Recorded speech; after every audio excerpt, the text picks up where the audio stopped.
Welcome to week 8 of Trekcho part 2. This is the last class on Trekcho. And so we are finishing up our text here with from Longchenpa. This time we're talking about awakening to Buddhahood in chapter 13 on page 389. So he begins talking about Buddhahood here in the first paragraph, second half of the first paragraph. When you have gained total familiarity with the meaning of natural great perfection, the essence of being becomes fully evident as the spontaneously present unity beyond union or separation of the kayas and timeless awareness. So the three kayas, in some cases 4 kayas or even 5 kayas, but the Buddha bodies, however that is articulated, as well as the timeless awareness, basically being all one thing. Okay? When you are purified, this is in the next paragraph about the middle, when you are purified, then we have Dharmakaya, naturally occurring timeless awareness, is the sun within you, shining clearly without anything obscuring it. From the 3 kayas, which are like an orb of the sun, enlightened activities radiates like the sun's rays in all directions, ensuring benefit. Such is the fruition of this approach. So as we do this, there's just a sense of this radiance. We talk about the radiance of the Buddhas. That's what we're talking about here. It just radiates out, if you will, to others, to benefit them. So then he breaks this into 3 parts, talks a little bit about the essence, some of the logic related to that, and then the actual fruition. So the first part is the essence. The essence is Dharmakaya, endowed with twofold purity that then becomes fully evident. So the twofold purity is the purity related to afflictive emotions and cognitive obscurations. Or in some cases it could be the nature and the stains that are purified. There's different ways of articulating what that phrase twofold purity actually means. So these become fully evident. So from the root text on the next page, if through the key point of effortlessness there is familiarity with the very essence of enlightenment, the spontaneous presence of phenomena, although Buddhahood is timeless, there is awakening to Buddhahood anew. So we've been Buddhas all along, but we have to go through this process of awakening to it through the study and practice and so forth again, as we overcome these obscurations that have blinded us to what is our own Buddhahood. So this is the unsurpassable pinnacle of the Vajra heart essence, the vast expanse of enlightenment, the very essence of the 9 progressive approaches, which would be the 9 jhanas. And so in the middle of his commentary paragraph that follows there, he talks about awareness being completely pure by nature, abides as Dharmakaya, which is made evident by the complete purity in the moment. So this is the consummate perfection of the ultimate goal that all other spiritual approaches strive for. You experience being of one taste with Dharmakaya. And no difference. And this he refers to as the metaphor basic space. The root text is referred to as the basic space phenomena. But he's really just talking about Dharmakaya. And so this non-dual equalness, this sense of suchness, if you will, that we have associated with that. And then on page 392, in that first paragraph toward the bottom, he mentions Rupakaya as expressions of enlightened being as form, the manifest from Dharmakaya. So in this context, he's using a 2 kaya approach, the Rupakaya and the Dharmakaya. So Dharmakaya would be the ultimate, and then Rupakaya would be the form. And as we know, Rupakaya includes both the Sambhogakaya and the Nirmanakaya forms as well. So that's the basic essence that he's referring to here. So the second part is the underlying logic. And so he says that timeless awareness is obscured by the arising of the display. So as these manifest in our lives, these obscure that essence. The underlying logic of attaining Buddhahood is by recognizing Dharmakaya. So then he breaks this into parts, and so he begins by talking about the obscuration of timeless awareness and the removal of that obscuration. And at the top of the next page, he says, given that timeless awareness is obscured by the display that arises due to its own dynamic energy, he discusses how that is removed. So from the root text, although the orbs of the sun and moon are radiantly luminous in the vault of the sky, they can be completely obscured by thick clouds, which prevents them from being seen. This parallels the way in which enlightenment, though present within you, is not apparent. Okay, so that's a very good metaphor to understand how this works. And then in his commentary, he talks about forms being sense objects that arise like these clouds, and then it appears to be obscured, and that being similar to the sun being covered by clouds. So just elaborating on the root text there. And then he continues on, when those adventitious distortions are dispelled, Dharmakaya is made fully evident. So from the root text, thick clouds vanish naturally when left alone in the sky. Similarly, the clouds of causality vanish without effort or striving. And the very essence of enlightenment shines in and of itself in the vault of the sky. Given the varying degrees of acumen, there are different spiritual approaches. So the different acumen is referring to things like when we talk about lesser, middling, advanced practitioners and so forth. And so there are different approaches, different techniques that work for people at those different levels. And that's the reason for the multitude, if you will, of all of these different practices. And so then he talks specifically about those superb individuals of ideal acumen, so the highest level individuals. And he says on the top of page 394 then, one's subtle energy involves no effort. So this is the effortlessness that he's been talking about. The natural purity is experienced without having to be renounced. So we don't have to engage in all of those things that we find in the other forms of practice as a part of that.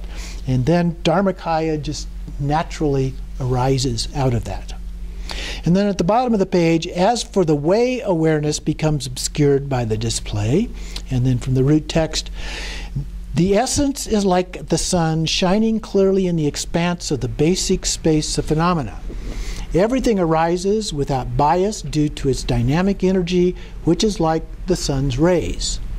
They suffuse the earth and bodies of water with warmth, so that a display of clouds arises formed from water vapor. This obscures the essence itself and even its dynamic energy. Similarly, due to the impure display of natural dynamic energy deriving from the essence itself, one's perception of suchness, the heart essence, is obscured. The universe of appearances and possibilities consists of inconceivable range of perceptions based on confusion. So out of this, it's created by the energy, the manifestations, the natural manifestations, create this just as the sun's rays warm up the water vapor in the lake or the ocean. The vapor comes up and arises and forms clouds, and then we no longer can see the sun.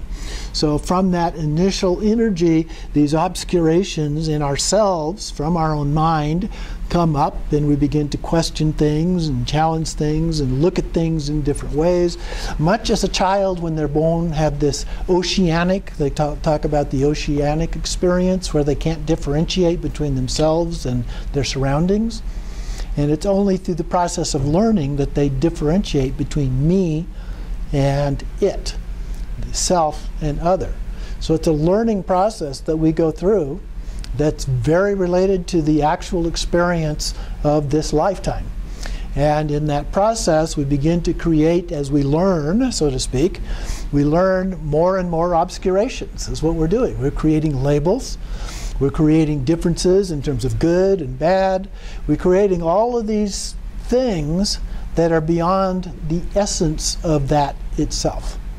And those are the obscurations. We're creating them all by ourselves as a result of that innate energy that we actually have. So then we have to do something about it.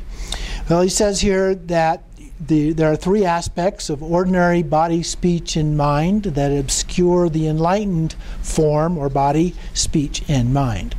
So at the bottom of the page then, and this is 395, it is the sun itself that then dispels the obscuration. So it was the sun, in effect, that created it in the beginning, but now the sun comes back and melts away the clouds. So in the root text he says, the dynamic energy of the sun's rays stirs the wind that disperses the clouds.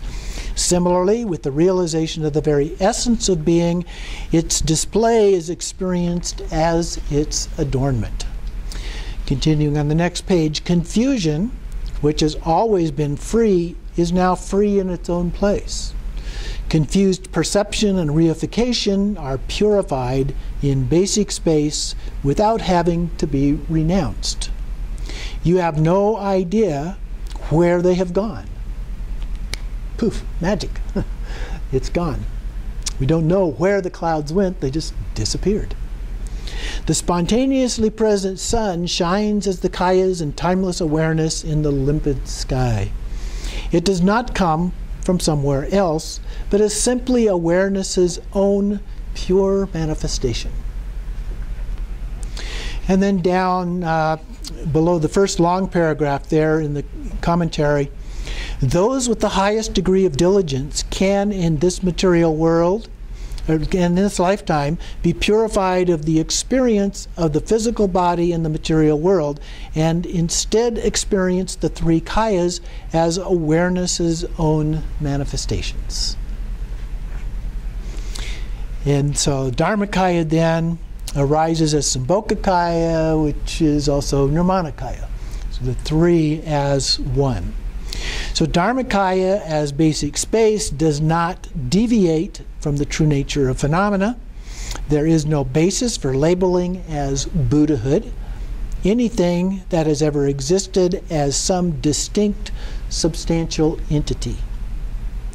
And then at the top of 397, the manifestations of Buddhahood appear to ordinary beings as a guiding influence, and ordinary beings manifest as a basis for the guiding principle of Buddhahood. So they're interrelated, interdependent. This is pure interdependence. So then we get to the second part of the text here. He says, awakening to Buddhahood on being freed from confines of the body. So there is a logic underlying the fact that yogins who realize their very essence attain Buddhahood once freed from the confines of the physical body. So from the root text he says, the wings of a Garuda unfold within the egg. As long as it is enveloped by the shell, this is not evident. But when the shell breaks, the Garuda soars into the vault of the sky. Similarly, although the contamination of confused dualistic thinking has already resolved, when the shell, the result of this contamination, breaks, spontaneously present awareness immediately arises in and of itself, naturally lucid. So the Garuda is one of the metaphors that is frequently used in Dzogchen. It awakens ready to fly. It comes out of the shell completely mature, doesn't go through the same process that most birds go through to develop the appropriate kinds of feathers and so forth to be able to learn to fly.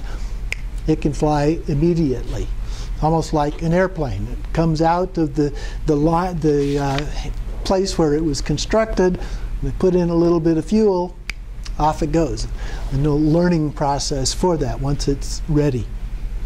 And then he continues on the next top of the next page here.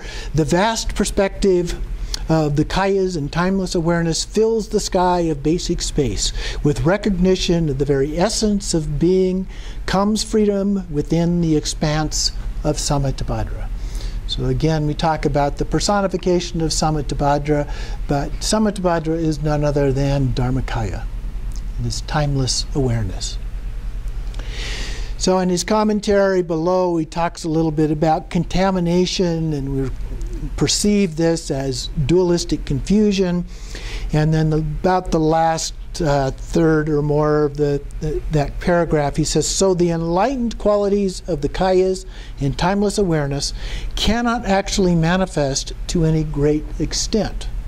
However, once they are freed from the corporeality during the pure experience of the true nature of phenomena in the interval after death, their perceptions are suffused with manifestations of the kayas and timeless awareness, which they recognize to be their very essence. Thus, they are free in the expanse of Samattabhadra. So at the time that we die and we see these manifestations in the bardo arise, we recognize those manifestations as nothing other than the manifestations of the Dharmakaya, of Samattabhadra. Okay? And so they manifest first in the forms of the peaceful, well, first the five families, the five Buddha families, and then as the manifestations of the peaceful and wrathful deities and so forth. But those are none other than our own natural awareness. So if we recognize that, we too then are freed in the form of enlightenment. On the next page, 399, in about the middle of that first full paragraph there, while in their present lifetime they can ensure benefit for only a limited retinue, later on they will ensure benefit for all beings. So in the beginning we can benefit some beings, but then when we attain enlightenment, full enlightenment, we can benefit all beings. And he quotes from the all-creating monarch, although they look like ordinary individuals, they are Buddhas. While they ensure benefit for beings, they make no effort but abide blissfully. And then at the bottom of the page, the way in which benefit is ensured in the future is as follows.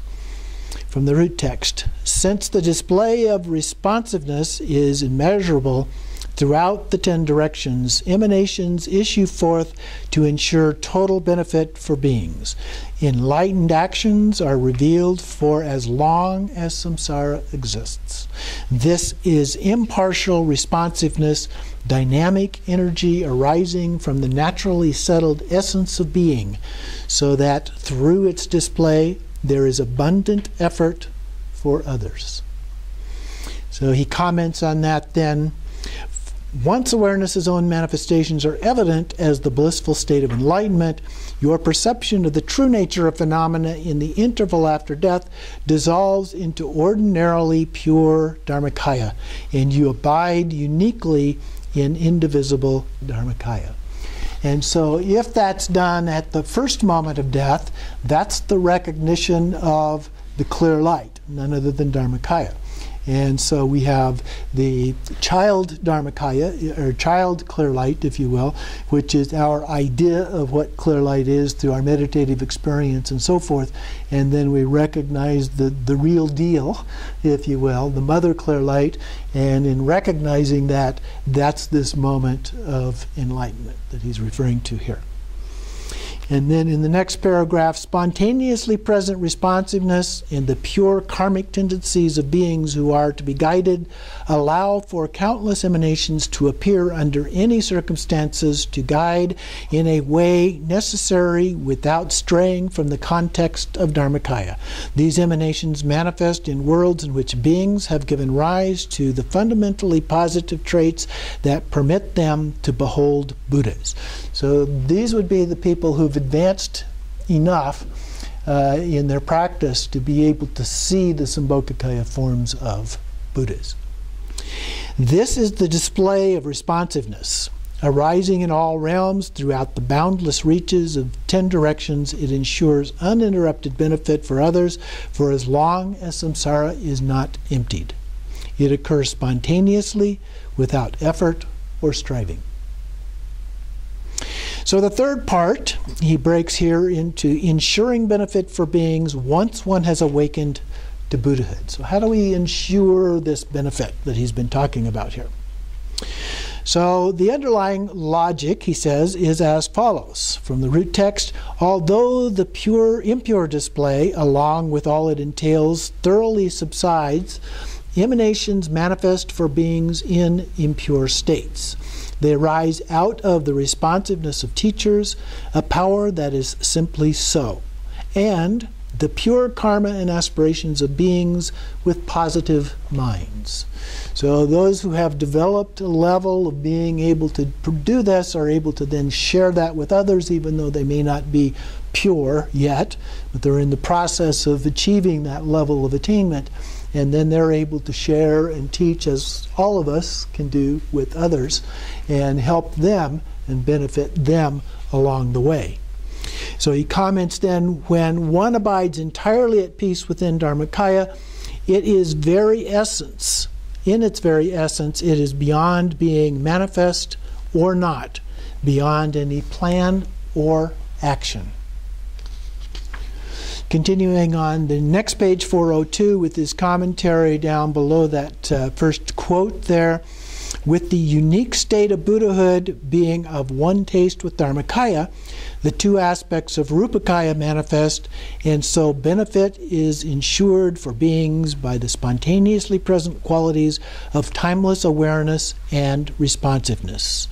Couple lines down, the Buddha perceives the Rupakayas to be merely manifestations that are clearly apparent without truly existing, arising in response to other beings to whom spiritual teachings are revealed. So as we look at the teacher, so as I look at Khenchen Lama, I see him as a fully realized Buddha. And I see him both in the Dharmakaya, or all in the Dharmakaya and the Rupakaya and its two forms of Sambhogakaya and Nirmanakaya. Okay? So when we achieve our own level of attainment, one of the signs is that we begin to see our teachers in that way. And then on top of page 403, the ability of ordinary beings to perceive these emanations depends on the purity of their individual karma. If there were no responsiveness, it would make sense that samsara and Buddhahood were cut off from one another. But this is not the case. And so benefit is ensured for as long as there is samsara. So the commitment that we make as a part of this development is that as long as there is samsara, we will continue to do whatever it is that we can to benefit beings based on whatever our knowledge, skills, and abilities might happen to be. And at the bottom of the page then, the way in which benefit is ensured without this display straying from the basic space is as follows. From the root text, at that point, although there are innumerable emanations in all realms, leading countless beings to enlightenment, they do not stray from basic space, the Dharmakaya of the teachers. Naturally occurring timeless awareness is not subject to restrictions or extremes. Continuing on the next page, arising naturally within basic space in the realm of guna vuya, an inconceivable array of the Sambhogakaya manifests to masters of awareness, Dakas and Dakinis and Bodhisattvas on the 10th level of realization. Moreover, it manifests within basic space as the very essence of spontaneous presence. So this, again, basic space is our pure awareness. Due to the responsiveness of teachers and the inspiration of virtue of those to be guided. So it's not just the teacher, but it's the student too, and the level of the student and the virtue that they are able to express and so forth in order for these two to make a match. We often talk about when the need is there, the teacher will appear. And so that is very similar to what he's saying here, that those two need to match up with each other. And when that happens, then we have the opportunity for that manifestation to take place here.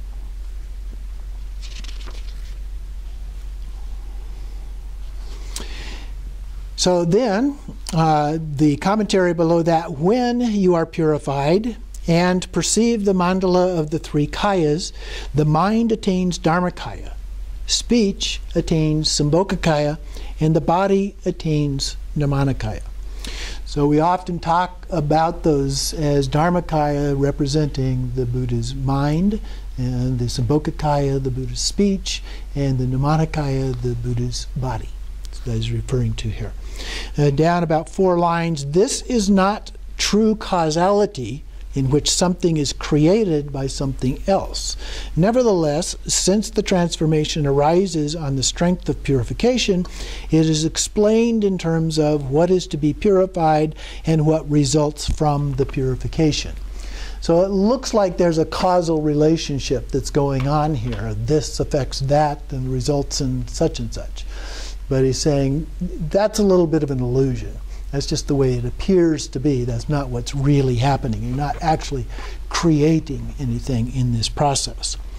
At the top of the next page, 405, you might ask where this is exactly. In general, the level on which all Buddhas discover their original awakened state is the environment called akanishta. Down a couple lines, one cannot say it is here, narrowing it down to some isolated locale, because the environment is a state free of perception of anything having identity. And if you were going to say it's anywhere, you would say it's in your own mind, recognizing your own mind is not a physical location in your head or your heart, but it just is. Okay? And in the same sense, akanishta just is. And then down at the bottom of that first paragraph below there, you should understand akanishta to be the environment in which basic space, that's your pure awareness, and timeless awareness are of one taste. Okay, so that is akanishta. In the middle of 406, in the context of Dharmakaya, the teacher is Samittabhadra. The teaching is natural great perfection. The environment is the inconceivable basic space of phenomena. The retinue consists of vast hosts of naturally occurring timeless awareness. The occasion is the time of fourfold perfection without transition or change. And then in the next paragraph, the Sambhogakaya. The teachers are the environment. The teachers are the 5 families, excuse me. The environment is akanishta. The teaching is the Mahayana approach. The retinue consists of Buddhas and Bodhisattvas, who are the teacher's own manifestations, as well as Dakas and Dakinis, masters of awareness, and others with the good fortune equivalent to that of Bodhisattvas on the 10th level. And then toward the bottom of the next page, the Nirmanakaya. The teacher is called the teacher as a sacred leader, from the point of view that he or she guides impure mortal beings. The environment is varied, unpredictable, due to the variety of the universes of those to be guided. The retinue comprises countless beings to be guided, gods, humans, and so forth. The teaching consists of a variety of spiritual approaches corresponding to the acumen of these beings. So we tailor it to the needs of individuals and their abilities. And the occasion is any one of the 3 phases of past, present, and future. So Nirmanakaya then ensures benefit as long as samsara exists. Continuing at the top of page 408, the 3 kayas, being of one taste in Dharmakaya, are beyond being manifest or not. The 2 aspects of Rupakaya arise as a display due to the dynamic energy of responsiveness and are labeled Sambhogakaya and Nirmanakaya. Okay, so we have to be careful about reifying those and thinking of those as some specific thing. Actual Sambhogakaya is the quality of spontaneously present lucidity. Actual Nirmanakaya is the quality of responsiveness inherent in timeless awareness.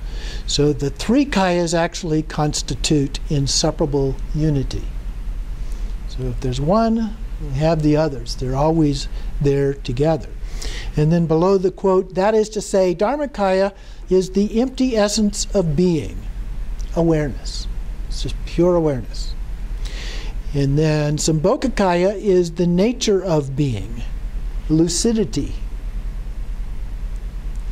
And then Nirmanakaya is timeless awareness as all-pervasive responsiveness, as the ground for what arises. Continuing on then, the next page, below the quote, above the next heading there, the two aspects of consciousness are in the perceptions of those whose minds are purified and those who are to be guided by the Sambhogakaya. Benefit is ensured by the Sambhogakaya as the display arising due to spontaneous presence, the nature of timeless awareness. In the perceptions of those whose minds are impure and those who are to be guided by the Nirmanakaya, benefit is ensured by the manifestation of Nirmanakaya as the display that arises due to the all-pervasive responsiveness of timeless awareness. So these three are all integrated and they support each other in that process of helping beings to realize the true nature, which is nothing more than timeless awareness, to use his most common term here in this text, but is also the same as Dharmakaya.